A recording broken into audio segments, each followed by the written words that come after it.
So it's just a balance of what, cut back on your carbs, get them from healthier sources.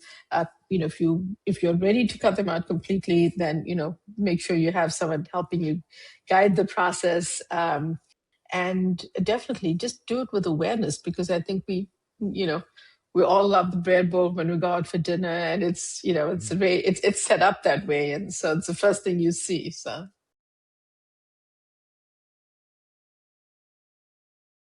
Welcome back to another episode of the Peak Performance Life podcast. Today, I am very excited to have a very special guest. Her name is Dr. Uma Naidoo. She is a nutritional psychiatrist and serves as the director of nutritional and lifestyle psychiatry, Massachusetts General Hospital. And she's also on the faculty at Harvard Medical School. And she is the author of some amazing books. One of them is called This Is Your Brain on Food. And the most recent one is, remind me again, this is Calm Your Mind with Food, right? Calm Your Mind with Food, yes. That's right. Calm Your Mind with Food is the most recent one. Two very hot topics, two very important topics that I think are often very, very much overlooked in terms of how we feel on a day-to-day basis, which a lot of times determines what actions we take, how much motivation we have, how much happiness we have in our lives. So thank you so much for joining us. I'm so excited to jump into this. Thank you for inviting me. I'm excited to be here. Yes. Well, let's start with a little bit of a background. How did you get interested in the work that you're doing today? I think it stems largely from my childhood. Culturally, food was really important. I grew up in an extended family system, and eating healthy whole food was just part of how we lived. I like to tell people, Taylor, the first time I met a Pop-Tart was when I immigrated to the US. It's sort of funny because I kind of wasn't used to food like that. But that being said, you do get used to it very fast. But that informed me when I really noticed the gap in mental health, that we were prescribing heavy-hitting medications, which definitely can be life-saving for some people, but no one was talking about the side effects, like how do you handle the weight gain? What happens when you're not really improving on the medication? What else can you do? And this gap led me to ask more questions and do more research. And really the emerging science of the gut microbiome is happening around the same time. And I had the opportunity to start studying this more deeply and realized that, there was so much growing evidence behind nutrition, nutritional neuroscience, and how the brain is impacted by food, nutrients, vitamins, minerals, that there was more to say on the topic. And that's what led to my first book. And seeing patients and helping people use this method is really what even led me to be able to write a book. Amazing. Amazing. I love when we combine the fields of psychiatry and health instead of looking at them separately. I think it's such a big thing people miss. People think of mental health as an above the neck concept, and it's really for quite some time has not been that. It's an integrated part of our lives, and the rest of the body cannot function without the brain. But the brain has to interact with the gut, so it's really all systems that are interacting, and people can no longer just assume that food is related to weight loss or our waistline. Its food is really important for mental well-being, the functioning of our brain, the functioning of our gut, and more. Yeah. And I can attest to it because since I started eating healthier myself, I just started feeling better. And now people ask me, oh, don't you don't want to have a drink? You don't want to eat this, dessert or something? And I said, no, I feel so good. I don't want to, Right. You start to change what you actually desire because when you start to feel so good, people, I think many times don't realize that, especially, Right. When you look at teenagers, for example, many times they eat an awful diet. They're maybe not even going outside. Maybe they're playing video games 12 hours a day while eating fast food. Yeah. And then you wonder what's going on here. It's right. It's so true. It's so true. And I think that's the whole reason to be on great podcasts like this one, to spread the message. And so more people understand that there are different ways we can handle this. Outdoor time is so important, not just for vitamin D, but to help our circadian rhythm and sleep. And not being in front of a device constantly is also very important to any one of us. Yes, absolutely. Well, let's get into some of the things that you've learned over the years, some of the Right. things that people are doing wrong that can be hurting their mental health, or maybe there are situations where people were not in great mental health, but they changed their diet or some lifestyle and got a lot better. Right. I think one of the things I always love to share is someone whom I worked with early on in my clinical years, a young woman in Boston who was very highly successful in her career and hadn't necessarily been seeing anyone in mental health, not even a counselor, and came to my office asking, pleading for a medication called Zoloft. And I said, well, let's assess this. Let's talk and have a discussion. And as we spoke about her life, it turned out that she'd been promoted at work, was a young executive living on her own with her dog and amongst her friends in the area right close to Mass General, which is Beacon Hill, and it's really beautiful. So she spent a lot of time outdoors. She would walk to work and things like that. But she'd gotten this great promotion, but this promotion had upended all her healthy lifestyle habits. So she was on planes about 5 or 6 days of the week, almost never home, not eating at home, eating out, going to networking dinners, eating on the run in airports, snacks, having more wine than she'd like to because of the networking events, having unhealthy, fancy dinners. And she had exercised throughout this time, so she didn't necessarily show any change in weight. And she kept up with her yoga practice, which she was able to do in hotel rooms. But her eating, her food, her diet changed significantly. And not really out of choice, but because she didn't really know how to navigate that. So over several months, her gut microbiome had developed dysbiosis because she was eating fast food on the go, snacks in airport lounges, like I said, more alcohol than she was used to consuming, usually just on an evening on the weekend with her friends. And all of that it resulted in a lot of gut inflammation or dysbiosis, which over time had led to neuroinflammation. And she had this massive surge of anxiety. So when we spoke about it and we kind of unpacked it a little bit, she recognized what I was saying. And her first question was then, well, maybe I don't need the medication. Can I work with you on changing back to how I'd been eating? I said, absolutely. And we really worked on a slow and steady kind of innovative plan because she continued to travel. And how could she pack healthy snacks? What could she think of in planning when she got to a new city in terms of what she ate? How could she handle those dinners? And over about 2 months, she really started to feel better. She ended up not needing a medication. But what I thought was also so powerful is how food can just throw the microbiome off and therefore throw our mood off so significantly. And the fact that it was hopeful, it can be reversed with, dedication, some discipline, and just, wanting to feel better. Yeah, that's a great story. And everything you mentioned too is so common. Like I was just in a conference this past week for 3 days. And so I ate out at restaurants on the Las Vegas Strip, 2 days in a row. And then Yes. I feel it. I start to feel it in my stomach. Why does my stomach not feel so good? And the same thing traveling. I learned this years ago as well. Right. I bring my own food when I know I'm Right. traveling because I know I'm Yes. not going to eat airport food. There's Right, and you're nothing not there. going to get much on the plane, So That's right. it's tough, but it actually, if you think about it, and you're traveling, domestically, it's pretty easy to carry food, or smoothie mix that you blend wherever you are, or your own nuts and other healthy snacks. So you're right. It just takes a bit of planning. You have to really think ahead and plan ahead. And that's what I try to tell people, because so many people are like, oh, I don't have anything now. It's like, come on, we got to plan ahead here if you're really That's right. serious about It's this. kind of like a mom who's traveling with her toddlers, right? She's not going to leave the house without diapers, a change of clothing, and food for them. She's just not going to be able to travel. In a similar way, we've kind of you have to attend to the part about food related to ourselves. That and water, having a sustainable water bottle, because now you can fill it in any airport or airport lounge. And that type of stuff is so important when we travel. Yeah, absolutely. What do you think are some of the foods? Why does eating out a lot wreck our gut? What is it about some of these foods, and what kind of foods do you think are the worst for our mental health, I guess. Sure. So some of it falls into the foods that we eat at restaurants, but not all of them.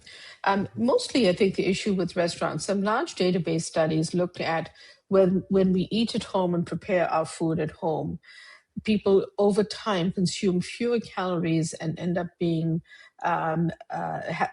either losing weight, but most significantly, they don't gain weight.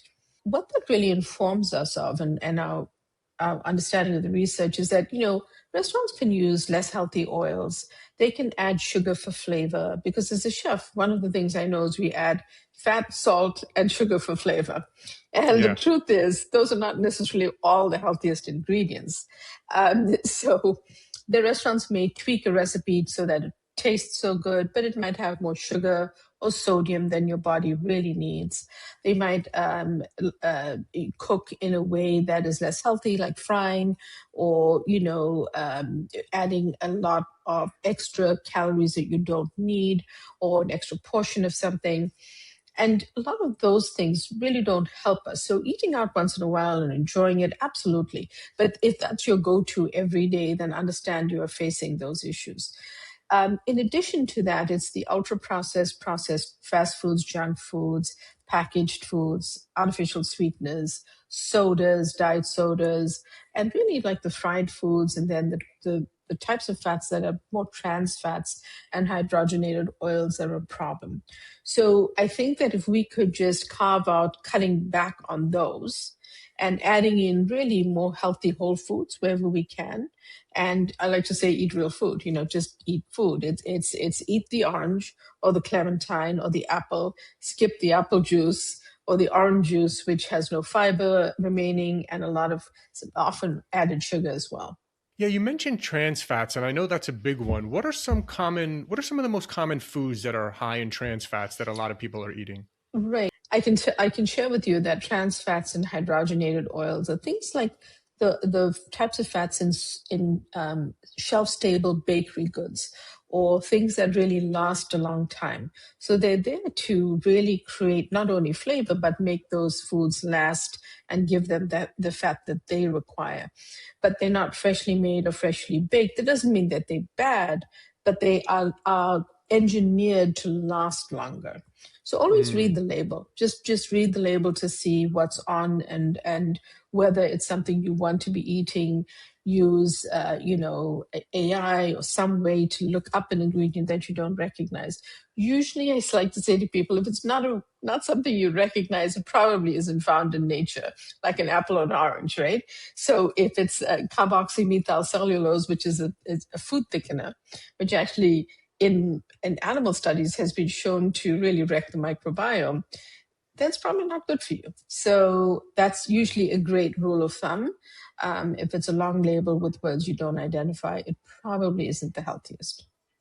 Yeah, and that's a good point. I didn't even think about that.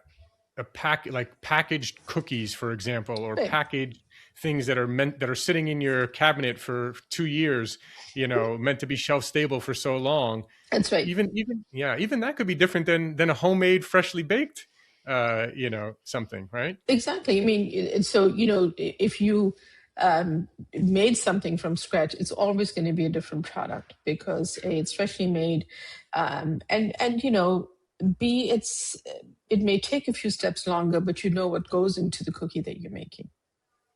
Yeah, yeah.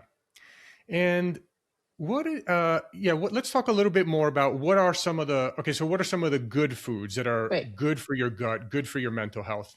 Sure. So I'm going to actually use an acronym that I created for my book, Calm Your Mind with Food, because anxiety was found to increase by 25% worldwide during COVID. So the fact that some of us are not feeling well, not sleeping well, many of us don't realize that there's underlying anxiety. And one of the things we can easily do is tweak our diet. So I created an acronym called CALM, CALMS. And the C is for choline, which is found in eggs or legumes, also other foods, but I'll just list a few. Vitamin C, so citrus fruit, and extra dark natural chocolate. People love it when I say that. The A is for ashwagandha, which is an Ayurvedic herb, so it's very bitter tasting. So, if you speak to your doctor about a supplement, there are many available, and it actually does help anxiety. The other A is for antioxidants. So when we talk about the colors of the rainbow, we're really referring to the colors in nature, but they also represent, different anthocyanins from blueberries, for example, and that's a powerful antioxidant.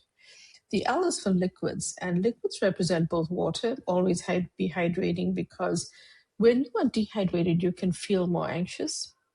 And that's important for people to know, but also tea, healing, calming teas, chamomile, green tea, passion flower tea. These are ginger tea, mint. All of these are really calming and soothing to the body and the mind. The M is for more omega-3s. Omega-3s are the really healthy types of fats that our brain and body needs. And you get that from salmon or chia seeds. And then magnesium. Turns out many Americans are low in magnesium. So it's worth speaking to your doctor about the appropriate blood test and seeing if you need some magnesium. Supplements are an option, but you can also get magnesium from food. And the S in carbs is for spices and herbs, because they are virtually no calories if it's a pure spice. They flavor up food, but they're also very rich and powerful in antioxidant and anti-inflammatory effects. But also certain spices have additional effects. So you really can't go wrong with spices and herbs. Oh, that's amazing. That's amazing. Yeah. And for my daughters, I actually think the two biggest supplements I try to get them to take the most is magnesium and fish oil. Really? For the Amazing. omega-3 and the magnesium. Right. And the And then magnesium. I think they learned about ashwagandha from TikTok, because they say, Dad, can I have some ashwagandha? And I said, man, this thing's really going viral on TikTok these days. But yeah, that's a good one. Great acronym there. Great acronym there.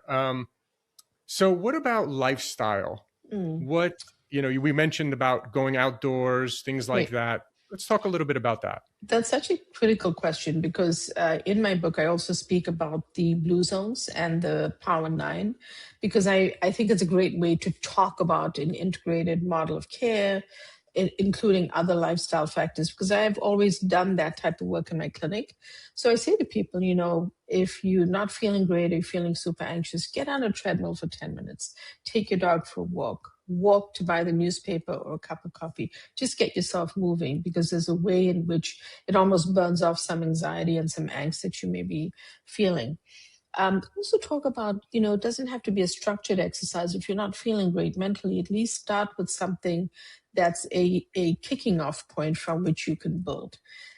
Spend time outdoors, because exposure to the direct sunlight without a window actually allows for your skin to work on vitamin D.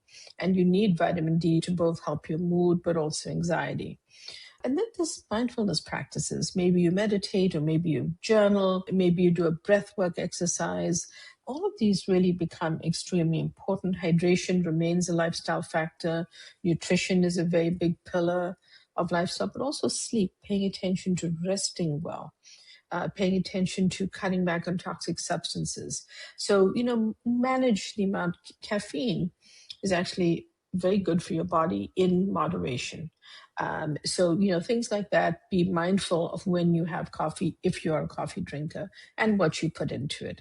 So these things become a part of a broader lifestyle way that we can lead our lives, and is so important for that balance in feeling better. Yeah, absolutely. I can relate 100%. If I don't move for a couple days, I don't feel good. Yeah. My mental health is just not as good. I don't feel like even I often tell people, because people are like, how do you even have the time to go to the gym, 5 days a week or whatever you do? Or, and I say, well, actually the days when I don't go to the gym, I feel less productive, even though I Yes. may have 90 minutes less Yes, of that's work right. that day. That's So, you can it- really feel it. You can just, when you don't that's move for true. a couple of days, you just feel it. And the other thing is sunlight. I'm Yes. always try to tell people, obviously we're not saying to get sunburned, but I like to get morning sunlight before Hmm. 10 a.m. Yeah. And I feel such a big difference. It helps Yes. my sleep later on at night. And there's something, I know vitamin D is there, but I feel like there's, with both movement and sunlight, there's something else that I don't know if we can even fully explain, but just from how many millions of years we've existed out in Right. the open in sunlight and moving around. There's Right. something there that just makes you feel better. That makes you feel better. So, a few comments on what you said. And great. That's a great habit to have. I encourage more people to do it. The fact that you're there before 10 a.m., your sunlight is, kind of reaching you through your eyes. It's regulating your sleep and circadian rhythm, which is your natural body clock. But also, my guidance around being in the sun without sunblock or sunscreen is about 10 minutes so that you get some vitamin D in your system. You're spending time, and then just apply sunblock or sunscreen wherever, your body's exposed, and you can still be outside for longer. But I think that those just become key ways that we can make small tweaks to feel better. These do not cost us anything to go outdoors, and they can help us feel a lot better. Yes, absolutely. And you mentioned drinking, and we talked a little about water and being hydrated, but there's something I notice a lot of, and that's people like, oh, it's all about weight loss a lot of times. So they're like, I want to lose weight, so I'm going to drink, it's okay if I drink 3 Coke Zeros a day or 3 Diet Cokes a day because they have 0 calories. That's and right. I'm just concerned about losing weight. But I think there's more to it, right? These things are not good for your gut, even if it's diet. Exactly. If it's labeled diet or no sugar or low sugar, they often have artificial sweeteners. And artificial sweeteners are non-nutritive sweeteners, meaning they're really not providing nutrition. They are there to replace that sweet taste that we want. Now, if you have the occasional cup of tea or coffee and you want to sweeten it a couple of times a day, and that's what you do, that's fine. But if you're having 6 cups of tea or coffee plus diet soda, this is a very large amount of artificial sweetener that's entering your body. They should be used in moderation. And for example, if there are now baking mixes with artificial sweeteners, these are just not something one should be doing, because a cup of a baking mix that contains whatever the artificial sweetener is really not going to be good for your gut. That's why I limited to or guide people, to the newer artificial sweeteners. If you need a little bit of sweet in your coffee, that's okay. But just don't also drink tons of diet soda and so-called no sugar drinks, because they contain something to sweeten them. And that's very disruptive to your gut microbiome. And over time can cause dysbiosis and that disruption in your gut. Yeah, I remember I had a friend who didn't know he got some really bad inflammatory thing in his body, and he went to his doctor, and his doctor just gave him some medication without asking him anything about what he's putting in his body. And I said to him, and he's like, "Hold on a second, I got to go grab another Diet Coke." And I said, "Oh, I'm curious. Hey, how many Diet Cokes are you drinking a day?" And he said about 8, like 8 Diet Cokes a day he was drinking. And I said, "By any chance, did your doctor ask you?" What you put in your body or drink? He said, no, he just wrote me the prescription and gave me the medication. I said, I'm not a doctor, but you may want to try to lower that and lower that and explain it's true. And he did it. He did it. And as soon as he did it, he literally got better very, very quickly. He said, I had no idea. Yeah.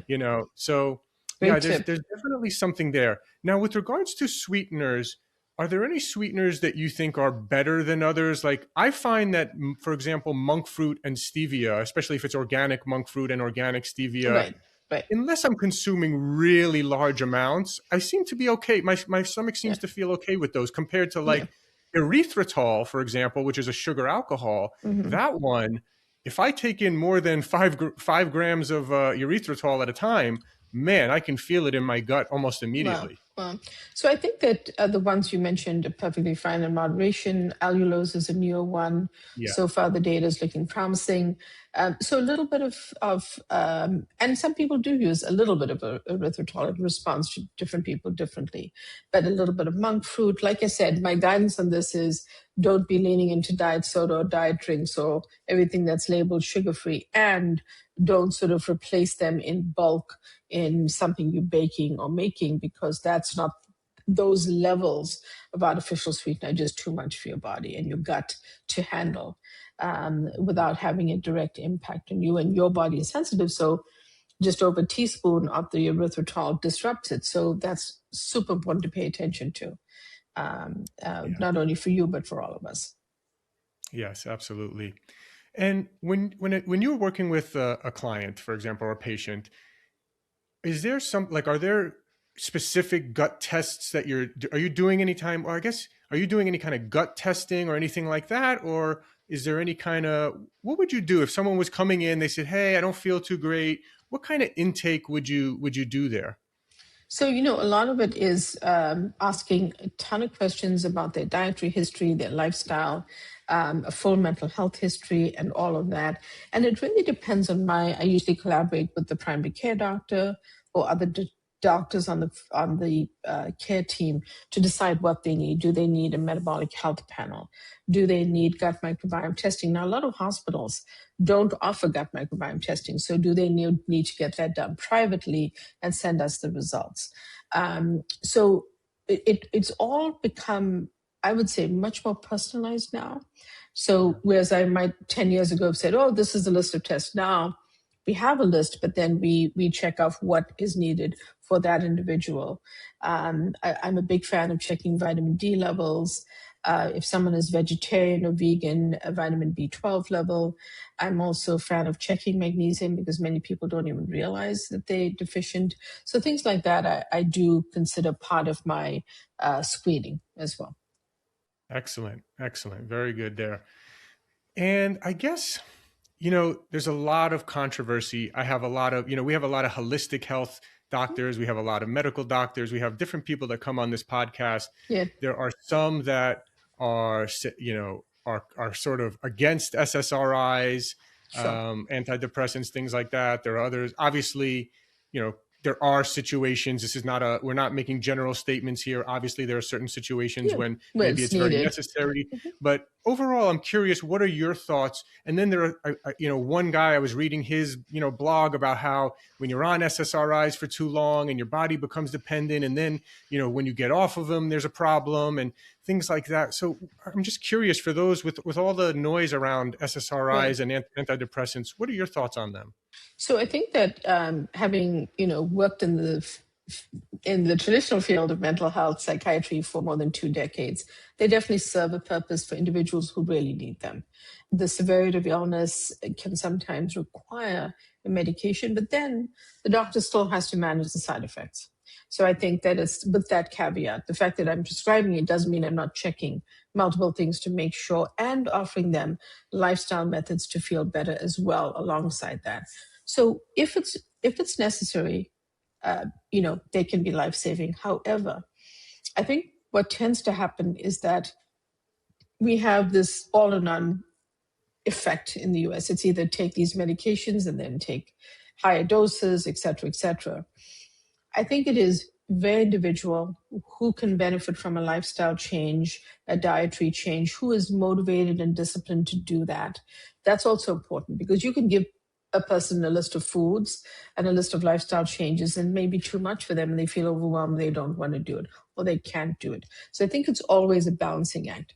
Also, there are now newer companies and organizations doing safe deprescribing for medications. There's a company called Outro Health that is based out of the United Kingdom, but also has a presence and patients can engage in the United States. So Outro Health will help you safely deprescribe from a medication under the care of a physician in collaboration with your care team.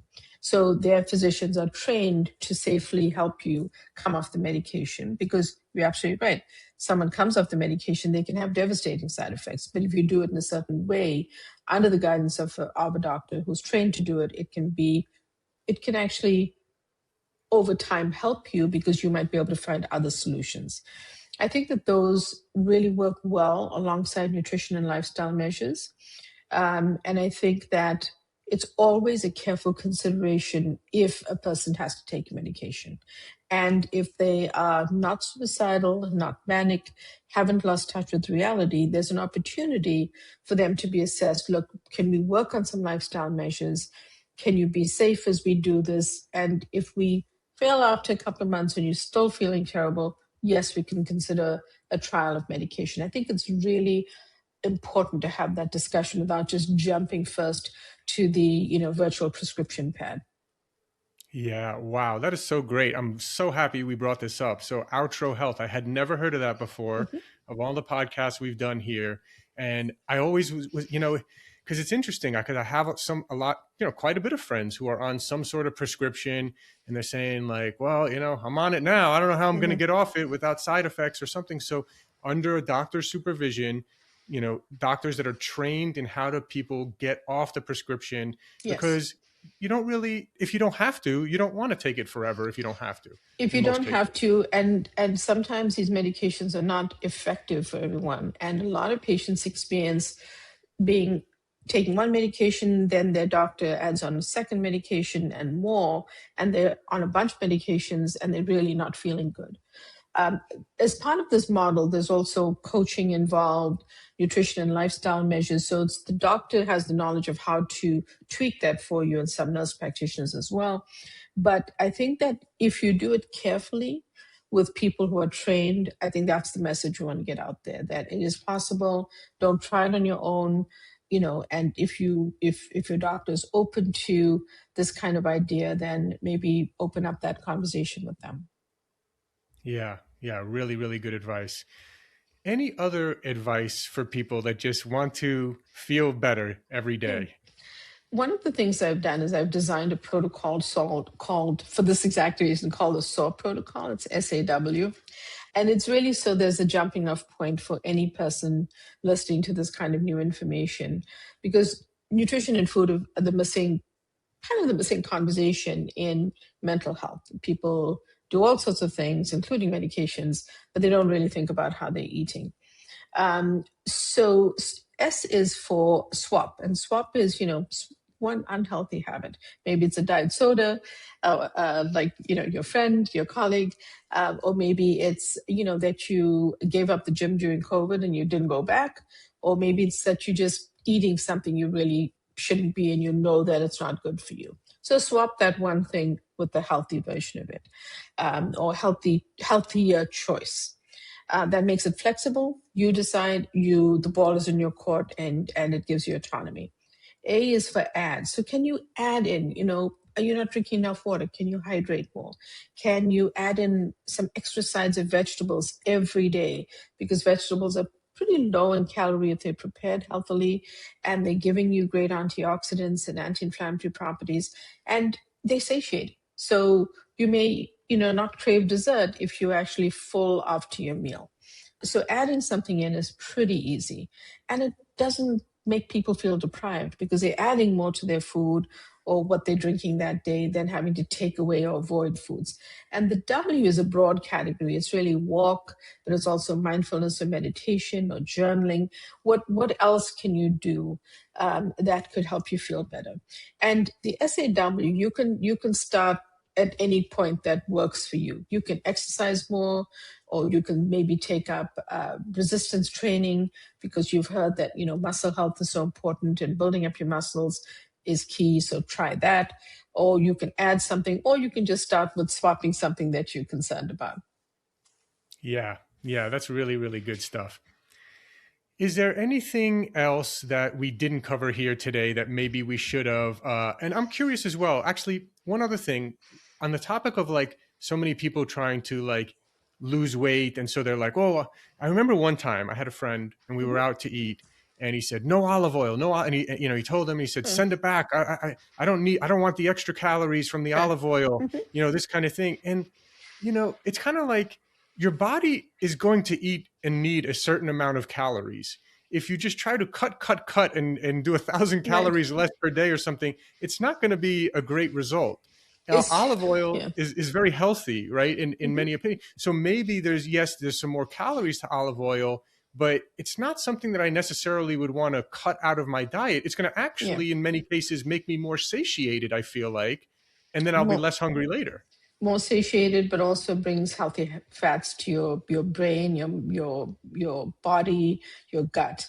So I think people don't realize that olive oil is healthy, but it is calorie dense. So no one's saying, put half a cup of olive oil into everything. We're saying, sprinkle it on some roasted vegetables, have it in some salad dressing. But don't exclude it because it's a healthy fat that is helping your brain and body immensely. And just do it in moderation. So I'm not a big fan of avoiding or omitting things completely unless you have a food allergy, an intolerance, or literally for whatever reason your body cannot tolerate it. But I prefer people to adjust, to moderate, to swap, to add something in and see what they can do rather than exclude something completely, because sometimes they exclude something healthy like olive oil. So that would not be on my list of foods to avoid. Just limit the amount or think about the type of preparation you order in a restaurant, and don't overuse it at home, but to make sure it's part of your pantry. Yeah, absolutely. I'm curious if you have any thoughts on, I've actually read there was a book like The End of Alzheimer's or something like that. And he talked about using the keto diet. A lot of people are talking about using ketosis and a very low carb, healthy. If you're doing it the right way, it's healthy fats and protein, but, pretty extremely low carb. And I'm not saying everyone should go extreme low carb, but I'm curious what your thoughts are about that, are we eating too many carbs? And is that contributing to issues? Or as long as it's the right carbs, are you okay with it? I'm curious where your thoughts are. So the bottom line, I'll comment on keto as well. The bottom line is our body needs carbohydrates, just like it needs sugar, but it's the source of where those come from that are important. Carbs from cauliflower, very different from multiple slices of bread and a massive bowl of pasta. Sugars from a quarter cup of berries is very different. It's still sugar, but it's very different from soda or a piece of cake.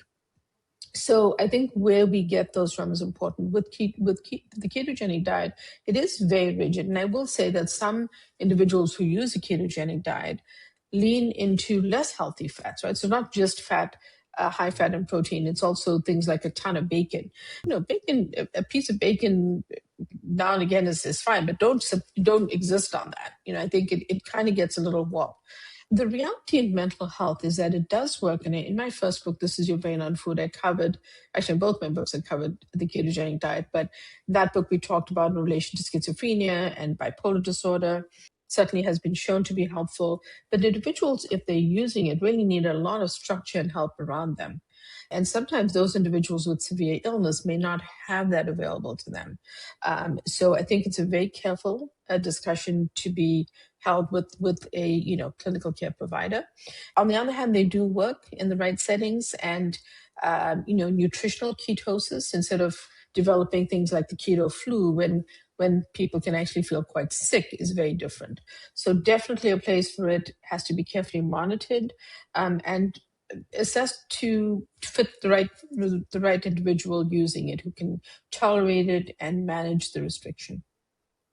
So, And so do you think overall most people are eating too many carbs and could benefit by going a little bit lower carb and replacing it with either protein or healthy fats? Yes. I think that as Americans, we tend to be a carb-loving nation. And I think that often that's because people hear these messages and they think they have to give up an entire food group. No, eat more vegetables. Have a seeded cracker or a seeded loaf that has sprouted grains in it. That's a slightly healthier version than just sliced bread, which is shelf stable and is less healthy for us because it's really becomes a simple carb at that point. So go for more complex carbs, quinoa, that's also happens to be gluten-free, barley, things like that are also satiating. So you don't need a ton of it. Cut back on the amount of pasta you're eating. Eat a different serving, lighten it up, mix your, I have a great recipe for noodles made from spaghetti squash. Now a lot of supermarkets are selling the noodles made from zucchini. And if you use half the amount of pasta and you put in some zucchini noodles, you still have the feeling that you're eating pasta, but you're eating half the amount of carbs because you're eating a vegetable that is very low carb. So there are ways to think about it. There are also noodles made from konjac root, which are very low calorie.